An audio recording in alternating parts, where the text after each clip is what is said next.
Welcome to Not Milk Never Milk. Subscribe if you're lactose intolerant. You have the hardware ready: iPad with A16, updated iPad OS, and a USB-C Apple Pencil. First, remove any case obscuring the port and inspect for lint.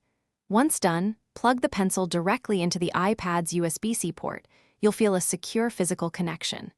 Make sure Bluetooth is enabled in settings so pairing can occur automatically.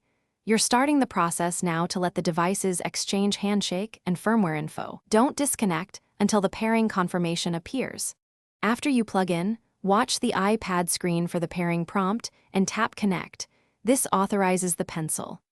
If a prompt doesn't appear, open Settings Bluetooth to confirm the Apple Pencil shows as connected, or open Settings Apple Pencil to view status.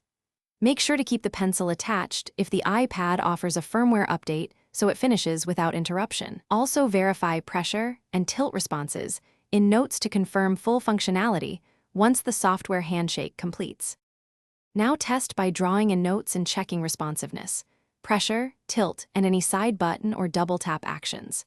If input lags or pairing fails, first unplug and restart the iPad, then clean the port and inspect the pencil's connector. If that doesn't fix it, update iPad OS and allow any pencil firmware update. Try a different USB-C cable or adapter and repair. One key tip: a full restart often clears transient USB or Bluetooth conflicts, so do that before deeper troubleshooting. Thanks for watching. If this was helpful, leave a like and consider subscribing. See you next time.